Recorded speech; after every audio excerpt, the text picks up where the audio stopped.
let me get into the teaching tonight. I want to save enough time for a lot of questions, but want to get into the teaching about things that might be changing in 2026.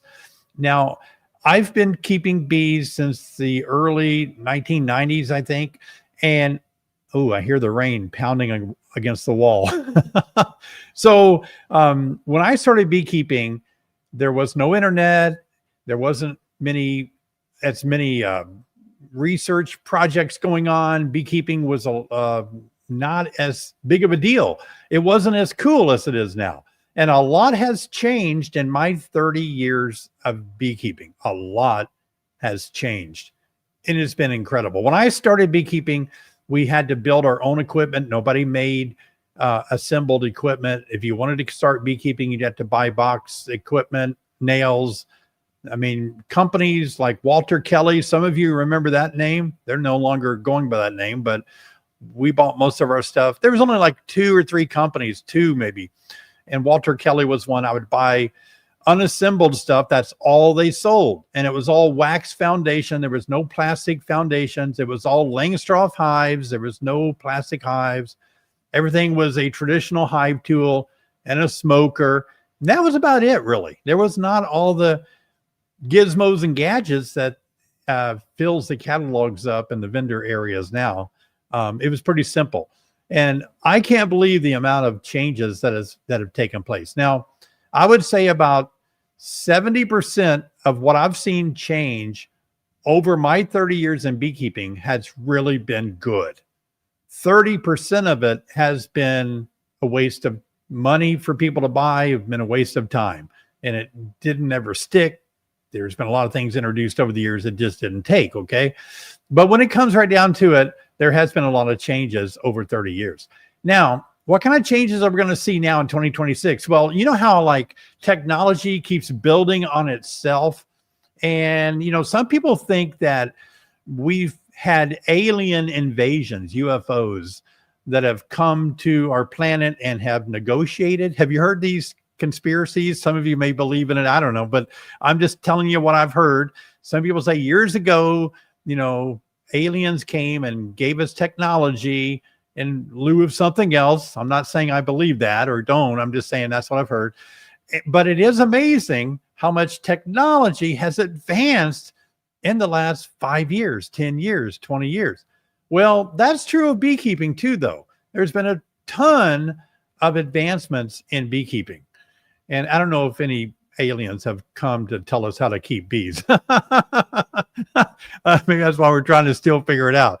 But, you know, my point is information grows faster as we have more information. Technology grows faster as there's more technology to build up on that technology. So I think there's going to be a lot of changes rapidly now in beekeeping. Let's take a look at the treatments. I'll talk more about this, but treatments have really advanced. They've advanced so quickly in the last 2 to 3 years. I mean, just a few years ago, there was not oxalic acid, and there weren't Mite quick strips. There weren't, you know, 2-3 years ago, there wasn't Viroxan. So you just go through the list of treatments, and they're so new and they're so kind of unfamiliar to us. So what's going to be changing for us in 2026? Well, I want to tell you, Tropilaelaps is going to be a big deal in 2026. Now, this mite, it is a mite that's about a third of the size of the varroa mite. It's different and is handled differently. It works in bees differently. And Tropilaelaps, checking for it and being prepared for it is really going to dominate 2026 here in the US. It really is. All of us are going to learn how to test for Tropilaelaps. I've tested my hives a few times for it as a different techniques of testing Tropilaelaps. How do you don't do an alcohol wash traditionally. You can shake bees off because mites off. Most Tropilaelaps are running fast on the outside of the comb, or you can get this is kind of awkward, but you can buy hair removal strips. I don't really like that idea, but you know, they're kind of really I don't know, gluey, waxy, and you press them onto the surface of your sealed, capped over, or partially capped over brood frame. And then when you pull it off, supposedly you pull off some Tropilaelaps, and you can test for that. So anyway, that's going to be a big deal in 2026. Yeah, you're going to hear so much about that because, and rightfully so, we don't want Tropilaelaps to come into the U.S. It's worse, much worse, in my opinion, of the Varroa destructor. And so if we can keep, it's in Eastern Europe, places way over there, and it's not made it here yet. But we had a scare, what was it, a couple of months ago, when they found dorsata bee, a swarm of dorsata bees that had Tropilaelaps on a ship coming to New Jersey. And so, we're worried about it coming in like that. So that's going to be a big deal. Not in the U.S. No, it's not. I want to make that clear. But we do need to brace for impact. We need to know what it's like. We need to know what treatments work best to keep it under control. And we need to know how to watch for it, how to inspect for it. I made a video, and I linked that video that I made on Tropilaelaps in the description of this video. So you can go down in the description later, and you can see my video on Tropilaelaps, and I've got links and references and show you how to test for it, how to recognize it, what it looks like. So watch my video. That's going to be a really good thing. Also, something new in 2026 is something called the North American Bee Strategy. Now, this is a organization, or it's a strategy, but it's formed by 4 major North American organizations: American Bee Federation, American Honey Producers Association, Canadian Beekeepers Federation, and the Canadian Honey Council. These 4 major organizations, they have formed this North American Bee Strategy. And what this strategy is going to be doing, probably more aggressively than what is being done now, they're going to be looking into more Varroa management, like new treatments. They're going to update the threshold of how many mites per 100 is bad or good, right? Most of us feel that 3 mites per 100 bees, that threshold that we've kicked around for the last 20 years, 15, 20 years, we think that's pretty high, actually. I think most of the master beekeeper friends that I have, most of my circles that I talk with, most of us don't like 3. 3 means a lot of mites are in your hive. It just means that that's a threshold. So I look for, a master beekeeper asked me, who came up with that number 3? And, it's one of those things where it was just somebody, maybe research or something, but maybe that needs to be updated. Okay. And they're also going to try to work to streamline more treatments for getting treatments approved for the Varroa mite. In the past, that's taken so long to change a label. Oh my gosh. So they're also this group is focusing on Tropilaelaps. They're tightening up imports of honeybees, hopefully of queens as well. And they're going to have a unified response toward Tropilaelaps and a better hive monitoring network, early detection system. So you're going to see all of this come about. I just want to tell you ahead of time. I mean, you can bury your head in the sand and pretend this won't happen, but all of these things are going to be more in our face about Tropilaelaps, and it should be. And you'll see more probably states and organizations, apiary inspectors really moving toward doing more inspections for Tropilaelaps. And all of us should be doing that when spring comes too. Hopefully we'll have an early detection system for it if it does come here. And when the Varroa mite came, we thought we could keep that out. I mean, when the Africanized bee came, we thought we could keep that out. And we're not very good at keeping things from spreading, especially this aggressive parasite, exos parasite. Also, this organization is going to work harder at honey authenticity protection. And that just means that we're not going to try to let fake honey or, bad honey, watered down honey and all that come into the U.S. That's going to be better for those that sell honey and all of us as beekeepers. And of course, they're going to have a more structured applied research infrastructure. That means maybe having a better way to peer test studies or move studies in a particular direction. I'm just taking that from their website. But yeah, that's something that came about last fall and probably get more traction in 2026. Also in 2026, I think we're going to see an intensifying pressure of all the things that we already deal with. That's right. We're going to see more pressure from mites. We're going to see more pressure from viruses, more pressure from poor nutrition. We're going to see more pressure with habitat loss. We're going to see more pressure from pesticides. I'm not being the bearer of bad news. I'm just saying these things are real and we wrestle with them. It makes beekeeping a little more challenging. And I think 2026, we're going to see this be a little worse. Not a lot worse, but we're going to see it continue to be a problem. And we're going to see it continue to be something that we have to fight to keep our bees healthy, are these things that are the pressure. Now, I think we're going to see, of course, all this new equipment that's flooding the market. It is a flood. Oh my gosh. Some of the new equipment that I've seen, some of it I've liked, I've embraced it. I think I've tried a lot of you may not know this, but I usually purchase, I don't let anybody give me anything. It's you try to give me something, I'm going to give you pushback because I want to go on my beekeeping channel here on YouTube and I want to talk honestly and openly. I don't want pressure from having been giving something. You know what I mean? When I wanted to try an Apiary hive, I bought an Apiary hive. When I wanted to try horizontal Langstroth, I bought it. When I wanted to try a Lands hive, I paid for it with my own money. When I wanted to try an oxalic vaporizer, I paid for it with my own money. When I wanted a bee suit, what is that called? The bee sting? I can't remember now. Forgot the name of it. It's got a cool name though.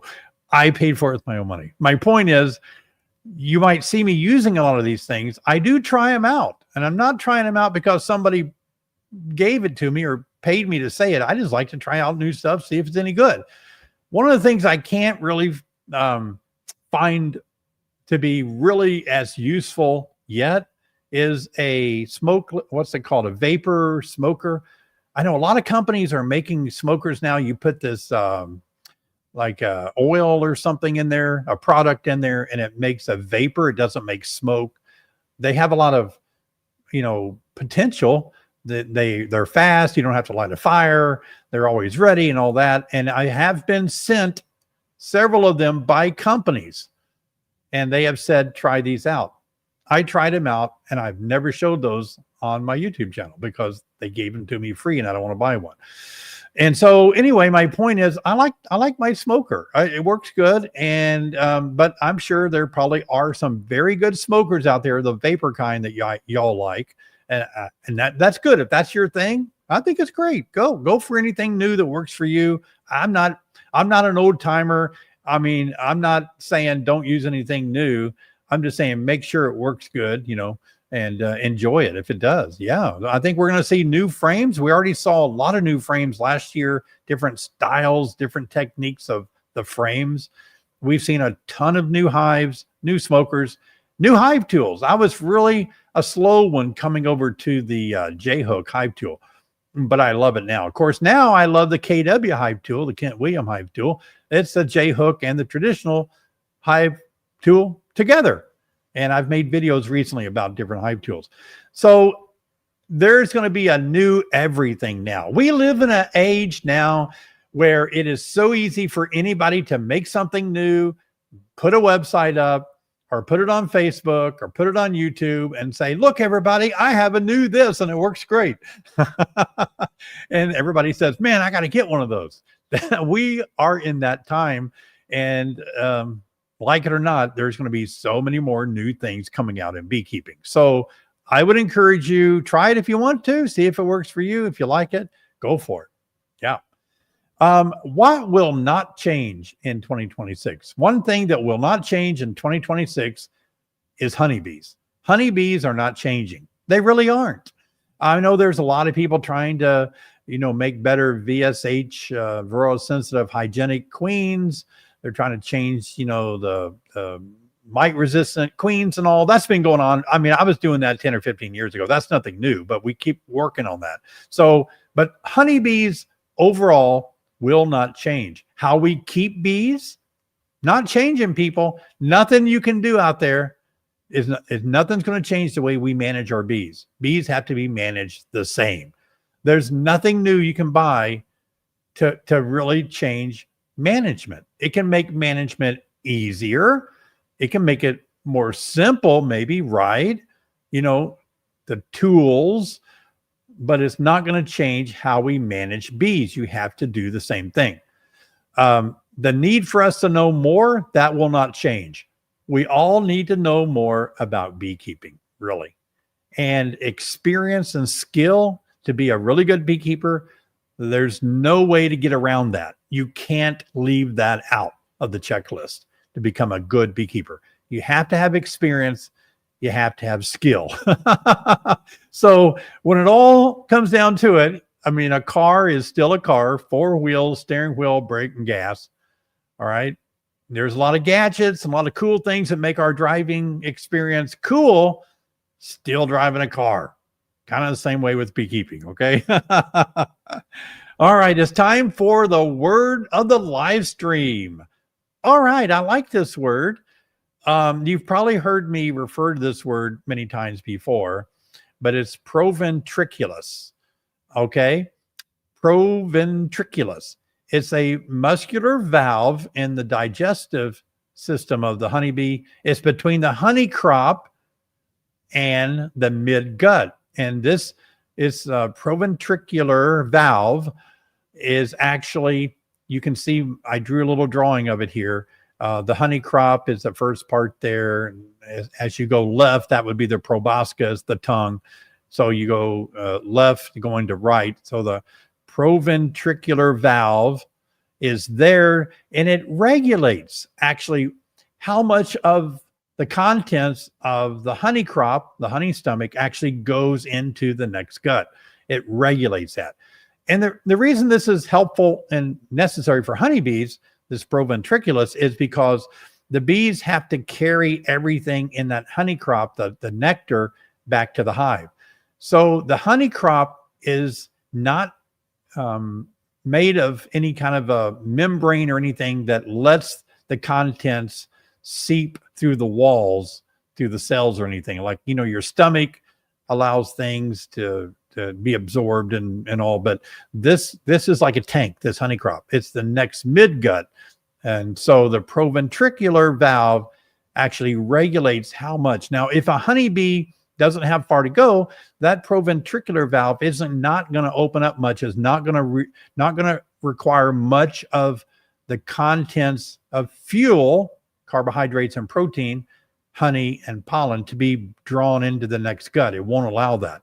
But if the bee's really, really far away and it has to fly a long way back to the hive, that proventricular is going to react and allow more of the food in the honey crop to go back into the midgut for fuel, just like we eat to keep going. So that's a new word that may be new to you, proventriculus, and that's that.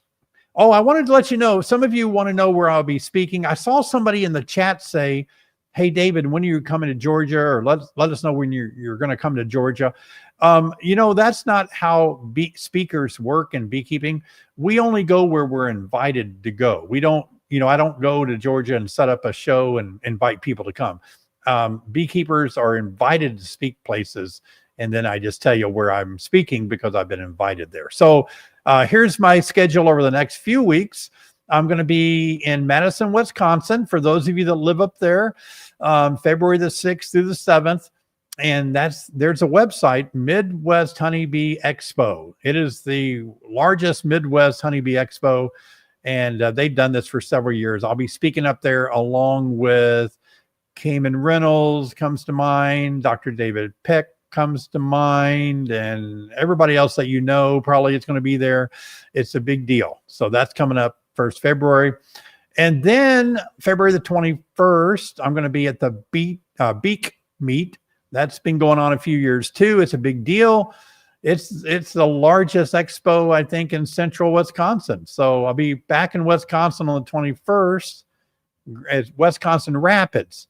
And there's a website if you want to go there. Copy that link down or something. And then the next weekend after that, I'll be at the Nevada State Beekeeping Conference in Yerington, Nevada. Those of you out west, that's pretty close to California, all out west there. You can drop into the Nevada State Beekeepers Conference, February 26, 28. I'll be there with my good friend, Dr. John Zavishlak. I'm looking forward. He and I love to speak together at conferences, and several other people that I know too, that I've forgotten now who's going to be there, but people you know and you heard of. That's going to be Nevada. And then the next weekend after that, I'm going to be at the annual Bluegrass Bee School Conference in Frankfort, Kentucky. I don't have their website for that, but that's March the 7th. A lot of people go to that. Hundreds will go to that. So it's a big deal too. That's my schedule over the next few weeks. If you want to jot that down, and maybe you live nearby and you want to be there and have some fun times with us. Yep. All right. Awesome time together for you guys, teaching on what to expect in 2026. Going to be fun. No matter what happens in 2026, we love beekeeping. We're going to enjoy it no matter what it throws at us, right? Yeah. I've been doing this a long time, and stuff still gets thrown at me, and I'm still in it. I love it. It's fun. It's a good hobby. Good people.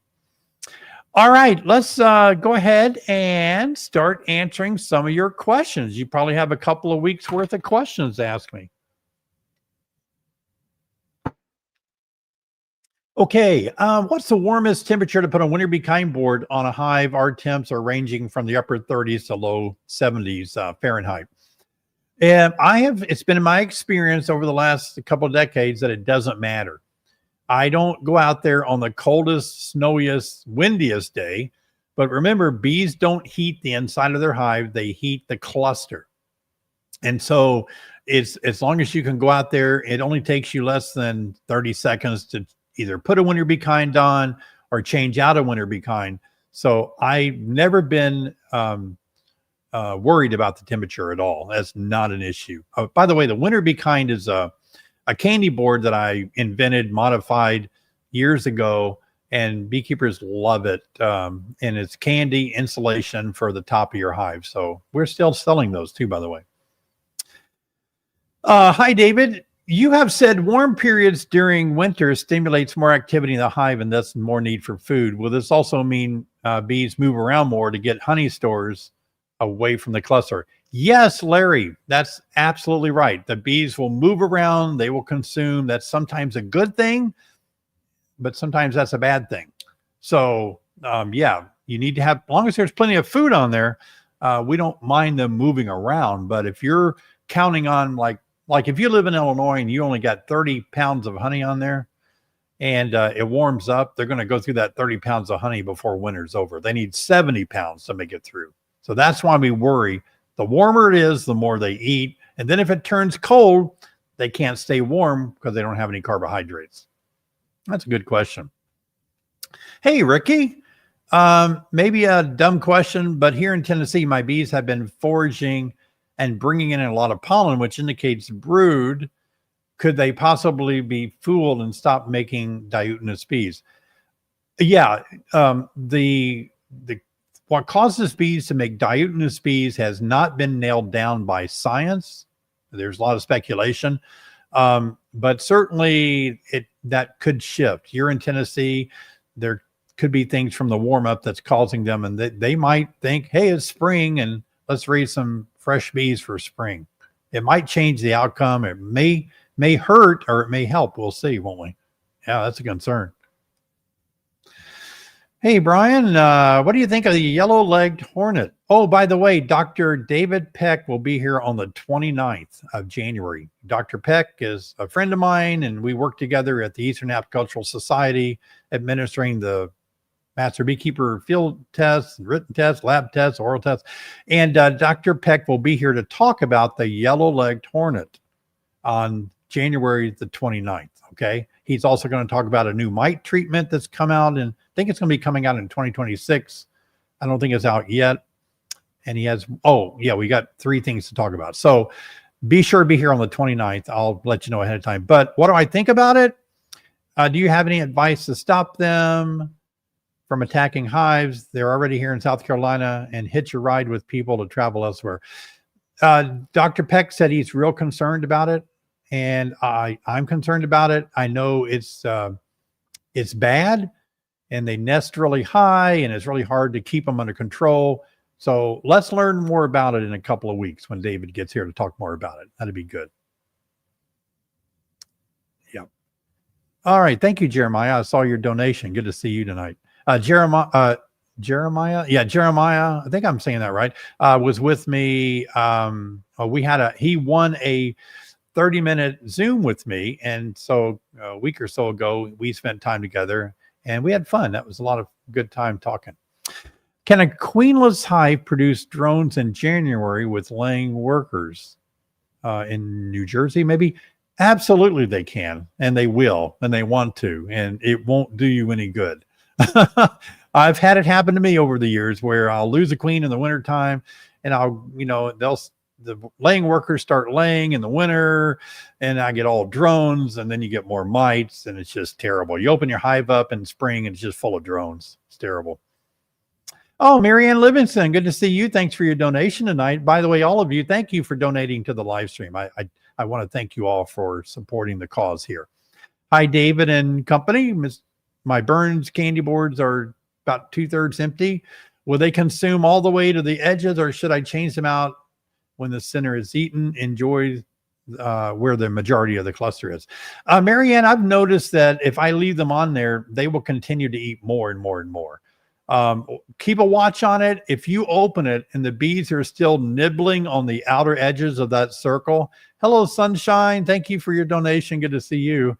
If the bees are still nibbling on the outer edges of that candy, they're still there nibbling. You better keep it there. They're still eating it. Yeah. But if they're not, and they're just in a tight cluster and they can't reach that, then it would be time to change it. That's what I go by. Yeah. Mine are devouring. Some of mine aren't even touching my winter bee kinds. About half of my hives are really low, and they might be higher now that it warmed up, but they're not. About half of them are not up on the winter bee kinds yet. Half of them have almost eaten all the winter bee kinds in a week, so that's been crazy. David, I have a question. The strips that you put in your hives that kill beetles, okay, or whatever, and it doesn't hurt your bees, why not put those ingredients into your wax and heavily wax your frames? Oh my goodness. Well, there's rules, regulations, and laws prohibiting us from doing that. There are techniques that each of these treatments use to actually kill mites. I think that's what you're referring to. I don't know of any strips to kill beetles, but there are strips to kill mites. Some of them hang, like Roxanne, or strips that, loop over your frames. And then there's Apivar strips, and there's, Mite Away quick strips, Formic strips. There's several kind of strips. And we would not want to put that product into the wax. Wax is lipophilic. It can absorb and hold on to chemicals. So that's one of the reasons. I mean, I like your thinking. I like people that think outside the box. Don't get me wrong. Maybe one day you'll be the person that invents something like that, and it'd be awesome. Yeah. Hey, Mary. David, is there a way to feed a hive or bees that are located in a tree trunk? The bees that are there are on the small side. That's interesting. You have to be really creative. I love teaching, and when I speak on being critical thinkers and beekeeping. Yeah, you could find ways to feed them. You could push fondant if you had a way to, get it in there without blocking the entrance.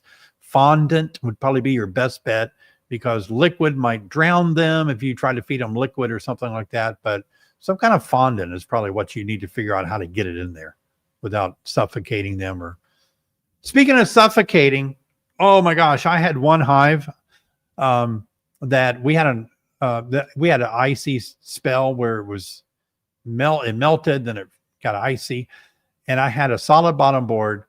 Hive is insulated really good, and I just had a entrance reducer on the front of the hive, and I fell asleep at the wheel. And when I came to, I looked at the hive, and it was iced over at the opening on the board. That's kind of why I like screen boards a little better. But I don't know. I opened it up and knocked on it. I could hear some bees, and I fed it a winter bee kind. I could see some bees, but I think I might have lost more than I should have on that one from too much the lack of oxygen. Yeah, that's kind of scary. So watch that this winter. Don't let snow and ice cover up the oxygen. They need oxygen. Speaking of new equipment, how is your keeper's hive, and what do you think of it? I haven't seen any videos on it after you put the K9 on it. Oh, the K9 box. Yeah. I found it to work really good. I think it is something that is very comfortable to work. The bees that I had in there did not overwinter, and I didn't want to put more bees in there that particular year. I mean, this year, I didn't want to try it again. So I think it ran good when I installed a package and everything, but a little bit different than my Langstroth. I'm a Langstroth knowledgeable guy. I really know how to overwinter Langstroths. This one was a little different for me. I'm not criticizing it because a lot of people are using them and a lot of people have great success. I love the fellows that created it. They're doing a great job. I see them at conferences. It's more my fault. I didn't put the energy and time into figuring out how to get that. I couldn't put a winter be kind on it because of the nuke box, and also it was my fault, but that's why I didn't make a lot of videos on it. There you go. I have a question. How come if I put a frame of brood into another hive, they don't attack them? Generally it's because bees are of the same species, like Apis mellifera. I mean, I know there's different races of honeybees, but they're Apis mellifera, and they typically get along. However, there is queen mandibular pheromones that the hive gets familiar with. They know what everybody smells like. How would you like to live in a world where you had to smell your friend to see if they're your friend? You had to smell people around you instead of saying hello, and you had to smell somebody. But that's what they do. So normally when we move frames over with bees on them, it really depends on what time of the year. In the spring, it works out really well. And later on in the summer and fall, it can kind of create some maybe robbing or fighting because they're more protective. But the trick is when you give them a frame of cap brood, that's like giving somebody thousands of little babies. How can they fight? They have to take care of they have to take care of the brood. So that's usually why we don't see that. I've made videos showing you of me doing that and how the bees get along fine. There can be times when they don't get along, but normally they get along fine. Hello, Wayne. Good to see you. Thanks for your donation tonight. Dave, can you do a simple video on how to find and identify Tropilaelaps? I made a video on how to identify Tropilaelaps that I used. The scientist, her name is Gill or McGill, I can't remember, but and also some other organizations have made videos, and with permission, I use their ways of identifying Tropilaelaps in my video. Okay, so that video just is in the description of this video you're watching today. So yeah, you can go and watch my video on Tropilaelaps where I describe all that to you. Yeah. Oh, Bernard, is there a visual difference between winter bees of physiology, summer bees? No, you will not notice an outside visible difference, okay? I'd like to say that the winter bees have mittens on, they have a hat on, a jacket, coat or something, and their summer bees have bikinis on. But no, that's not how it works. They're just different. Physiology means it's, under the exoskeleton, we can't really see the difference. It'd be easy, wouldn't it, if we could? Where can I send honey to see if it's real? Send it to me. Send it to David Burns, P.O. Box, and I'll test it and see if it's real. Now, I'll have to have about a gallon of it to be sure. No, I'm kidding. A lot of people ask me that. There are probably places. I think it's kind of expensive to do that. There's a lot of things on the internet too that are, some of those I don't even think are real, but they'll tell you to put some in a spoon and see if it burns. And I mean, it's all crazy kind of things. Maybe it works, but I've tried it. I tried some of those techniques on real honey and fake honey. Believe it or not, I have a jar of fake honey. I don't know. Somebody gave it to me. He said, look, here's a jar of fake honey. I was like, oh my gosh, it is. And so the tests that I ran through that I found on the internet, both jars perform the same way. So it's like, ooh, that's not a good test. Can't answer that question for you, even though I just talked a little bit about it. Hey, Jared, have you experimented with a long Langstroth hive? I just built my first one with trying this out in the spring. I do like it. I've never been able to overwinter it because I don't have a good feeding way to put my winter bee kinds on there. I'm going to try it in the spring. I'm going to probably fashion my own winter bee kind. I had to make a measurement change and all that, but that's the only thing. Horizontal hives for me do not do well in the cold north because bees like to go up in the wintertime, not sideways. So I have to wrestle by making sure they get well fed. But I liked it. I like the height of it. It's easy on your back. Yeah.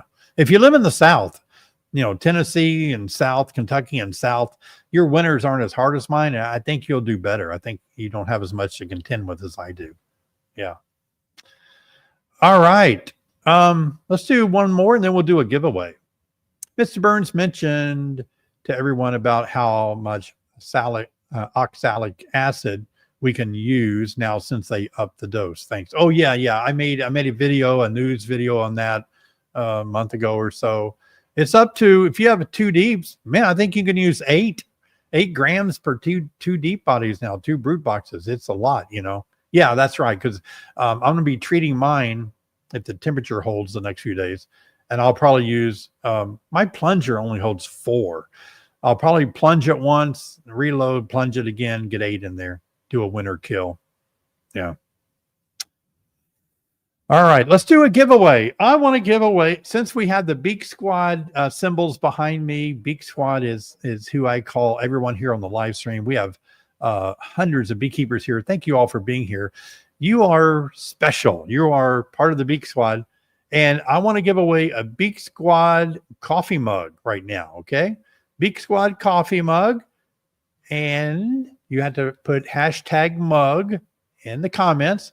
On the other side, it's me and Sherry. All right. You get a picture of me and Sherry to look at. That'll wake you up in the morning if the coffee doesn't. All right. And #mug. Try your chance at getting a Beak Squad mug. I want to give away more Beak Squad merchandise because I know a lot of you buy it. A lot of you like the shirts, the hats, and tumblers and all those things. So we'll give more of those away. And solidify all of us as a Beak Squad member. I got to fix that lamp. It's bugging me. Hang on. It's not centered on the table.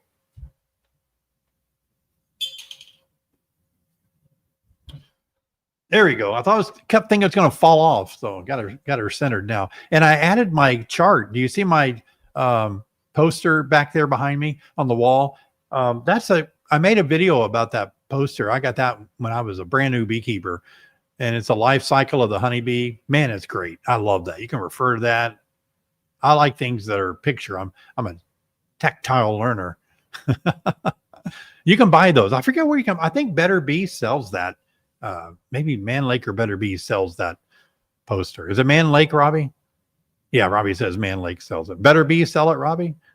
Oh, Better Bee sells it too. Robbie, I'm glad you're wearing your hat. I can see your hat going up and down. Usually Sherry's giving me hand signals and I don't know what those mean. Sherry's now saying, what did I say? All right. So #mug, your chance to win a Beak Squad coffee mug. We'll have time for some more questions coming up and another giveaway. So don't go anywhere. All right. Let's do it, Robbie. Let's see who will win tonight. Win the Beak Squad mug. I love watching the names go by. All of you. Some of you I've gotten to know over the years in person or by my YouTube comments that you leave. So nice to see you as a family tonight. A lot of good camaraderie amongst the Beak Squad members. Rachel, how? You're the winner. Congratulations, Rachel. Be sure and email us at the email address scrolling across the bottom within the next 24 hours. beaksquadwinner@gmail.com. Let us know you're the winner and what your address is so we can ship that mug out so you can have coffee with us. All right. That's good. All right. Let's have some more question time. I like helping you guys. My passion to be on YouTube is not to grow a YouTube channel. I mean, I like seeing it grow, don't get me wrong, but I'm not here to, see how many views I can get or all that. It's really about helping you guys out. That's the best way to, that's what I like about my channel. It's an opportunity for me to help other people grow. Not about me. It's about helping you grow. All right. Elizabeth, Happy New Year. Happy New Year's to you. I made candy for 3 Winter Be Kind boards. One didn't turn out. It's been about 6 hours and it's still sticky. Is there a way to save it or do I need to dump that one and start over? Boy, Elizabeth, I don't know. I've made those. I made my own this year. And Sherry and I made a video of us making it in our kitchen last year. Did you see that video, Elizabeth? Maybe you should go back and watch that video and that might help you a lot, but I don't know if you can save it. If it doesn't turn out right for me, I usually don't try to go forward with it, I guess. Yeah. You might want to try it again. Sounds like 2 of them turned out though. Yeah.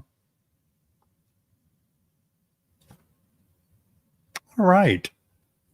What other kind of questions do you have for me?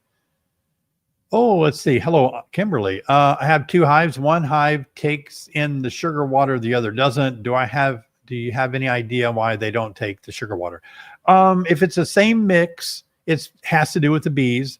It means that they simply don't need it. They may not have a desire for it right now because they have enough on board. The other one doesn't. One may have more brood to take care of. The other one doesn't. All of those things can come into play. So it's more of a bee biology and the anatomy of that particular colony than it is anything else. Yeah. I want to thank Wayne Fox there for your donation. Appreciate that. Yeah. Made my own feeder boards like yours. Thanks for the tips. Would it hurt to put them above the inner cover? I put some on both ways. Thanks, David. Well, just try it and see. I wouldn't want to put it above the inner cover because I couldn't get enough. I don't like bees having to go through a hole to get to their food. I like them to have direct access to it. And the reason I like it is because I live in Illinois where it can get 20 below 0 chill factor and the cluster gets tighter the colder it is. They will get so tight they may have to get off of the candy if they have to go through a hole. But if they don't have to go through a hole, they can always make the top of the cluster on the candy. So that's why I don't like to make them go through a hole. Yeah. What's the best advice to change out a Winter Be Kind board? I checked on them after 2 weeks and the bees were not happy. They had eaten 2/3 of the candy with cold temps. I assume I shouldn't brush them off. You know what?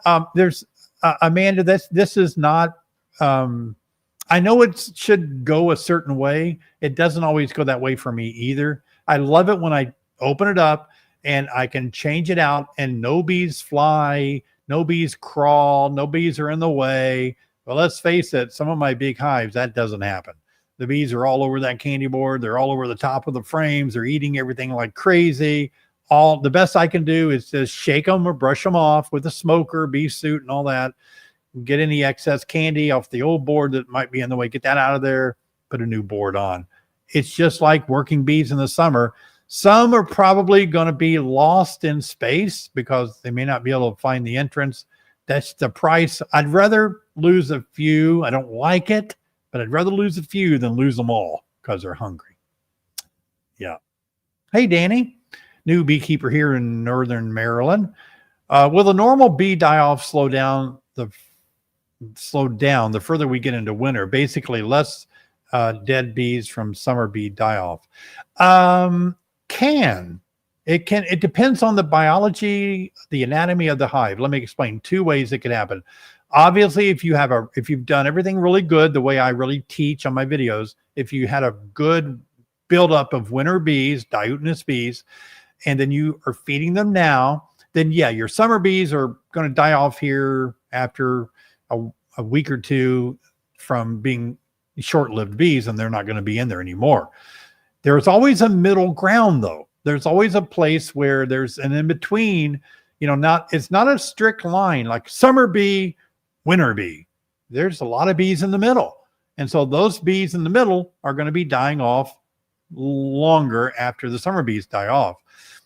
But if you did not feed your bees, or you're not feeding them now, and they start to starve in the winter, or they start dying from viruses in the winter, more bees are going to start dying now than your summer bees. So in other words, a lot of bees start dying in February and March because they are parasitized by the mites, they have viruses, or malnutrition. So if you see most people lose their bees in Illinois in the north in February and March. They don't even make it into spring. And so that makes a lot of dead bees on the bottom. Oh, there's Wayne. I thought I saw your comment earlier. Yeah, thank you for your donation, Wayne.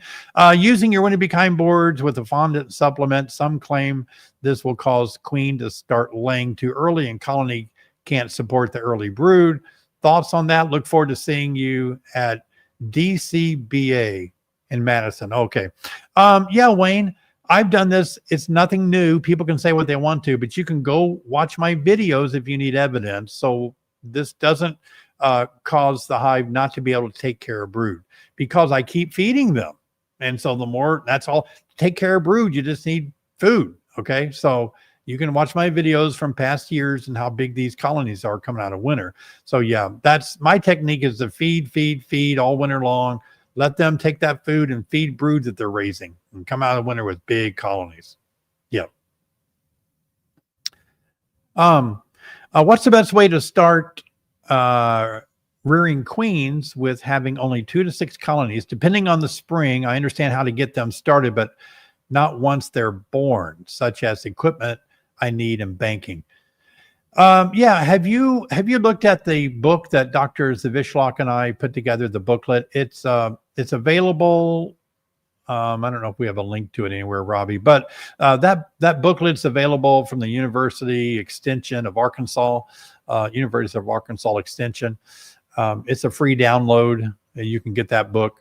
I don't think we have it on our website, but probably you need to spend time looking at that, studying that, because there is a lot of complex equipment that you need in managing queen rearing. It's fun, and I have a queen rearing class, online class, that walks you through that if you're interested. Oh, I didn't read that one. Was that a good one? All right. Let's do one more question, and then, oh yeah, there. We are hardcore David Burns Beak Life. We have been very successful with our bees so far. Thank you for everything here in South Carolina. We have flowers blooming and the bees are very busy. Oh my gosh, I envy you. That's great. Wonderful. Wonderful. All right, let's have another giveaway. Sherry, what do you want to give away next? Let's give away another Beak Squad. I'm pushing the Beak Squad. All right, another Beak Squad cup. And that's available now. Robbie can still use mug, right? Yeah, we can still do hashtag mug in the comments. And you could win another Beak Squad coffee mug. These are good. These are good. Yep. All right. David, I bought wax acorn foundation this year and didn't use them at all. How long can they be stored and used before needing re-wax? Thanks for all you do. You know what? I don't know. I do know that I've stored some of my stuff too long and it doesn't work good the longer it's stored. Keep an eye on it. See if it looks okay. If it hasn't been in extreme temperatures where maybe it evaporated or dehydrated out, it's probably going to be fine. But if it got, hot, cold, real hot and real cold, it might have lost a little bit of a punch. Thank you, Julie, for your super sticker.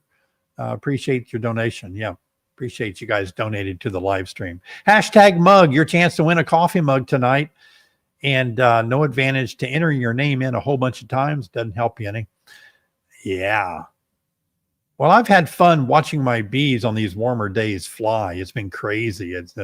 They've been out there flying and doing stuff. Yeah. Hey, Justin, good to see you. Thank you, sir, for your donation for the live stream tonight. Always good to see you. Yeah.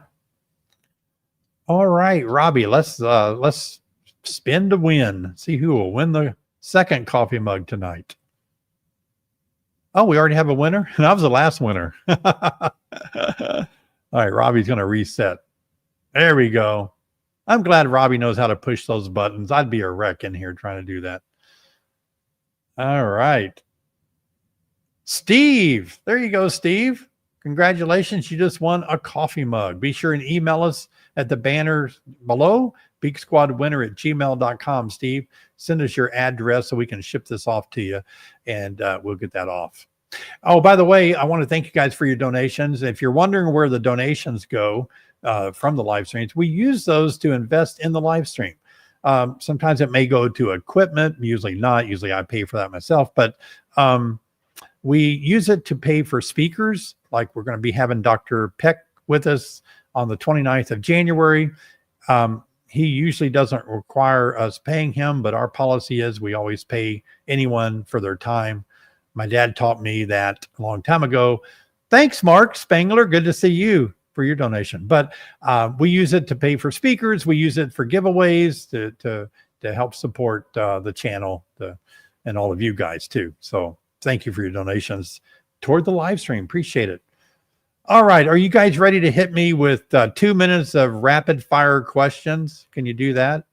I had a dent out in early December. I'm sorry. How long can you store the frames with honey in the freezer, or should I store them a different way? You can store them forever. They'll be fine. I'm waiting. Hi, David. How many dead bees outside the hive in the winter is acceptable? There's no way to know because it depends on how big your hive is, how small it is. It's hard to tell. What do you think about the solar hive heater to kill the varroa mite? It probably does work. If you only have one hive, it's worth experimenting with. Greetings from Canada. Is mold a big problem? We have lots of rain and hardly any frost here in British Columbia. Yeah. Oh, well, I'll tell you, the mold problem has never been an issue for me. It doesn't seem to be a mold that affects my bees. Is there a difference in using plastic jars versus glass jars for syrup feeding? Thank you, Mr. Burns. I don't think so. I think I like glass. I've never used plastic. I don't think there'll be a difference. Will the jar food lose vacuum in colder temperatures? Mine doesn't. No, it doesn't. I've heard people say that. Yeah, but mine hasn't. Can bees consume hard winter be kind? Hard winter, no, WHK or candy. Yeah, they do. Yes. They consume it by adding moisture to it, and the heat of the hive makes it more syrupy. Is there a way to tell when a colony is ramping up raising brood for spring buildup so you know when to give them pollen patties? Only warm enough to do an inspection. Can you get in there, at least 60, 65 degrees Fahrenheit, go in there and do an inspection. That's going to be your best bet. Yeah. What do you think of the thermosolar hive to kill varroa mites? We just talked about that one, didn't we? Probably would be a good thing, but there's better way. There's more effective ways for me to kill my mites in a lot of hives. What's your opinion on the Viroxan strips? I use them. They're fine. I think a lot of people enjoy using them. Test them, try them yourself. They're a slow kill, not a rapid kill. It's going to be 40 to 50 days. It's more of keeping them under control. Oh, that one popped up. I didn't see it. What do you know about the bee barn hives? Do you think it's a good idea? I don't know much about them. I've rarely seen references to it. Yeah, I'm at a loss on that one. Never ran one. Buy one, try it, see if you like it. I have some old comb frames from a honey super that got moldy in the cold cellar. Can I reuse them, or what should I do? Since they're honey supers, let's start something new and pretty. Can we do that? I think that'd be better. I don't want moldy honey. Would it be better to do your acylic acid vapor at night when all the worker bees are back in the hive? Most of the mites are around the brood area, but you know, I do it late in the day, you know, when the bees are back early in the morning. Yep. Thank you, Jay. Appreciate Super Sticker tonight. Well, friends, we could go on all night, but I respect your time, and you've been here for 59 minutes. Thank you for joining me for the live stream.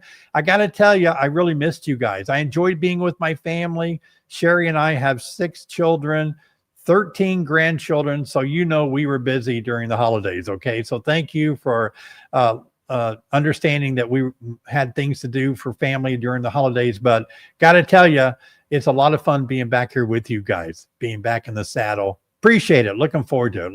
Got a good year, a lot of good things coming up in the live stream this year. Thank you all for being here. Robbie and Jessica and Sherry, thank you guys a million for being here. You guys are great. I appreciate it. And just a reminder to all of you, I do have a channel on YouTube. If you're brand new to knowing who I am, I have a beekeeping channel where I talk about beekeeping. And I've done that for 17 or 18 years, and I've made over 1,000 videos. So you'll find a video to help you answer your questions. So be sure and check out my videos. Thanks again for being here. I love you guys to the moon and back, and I'll see you in the next video.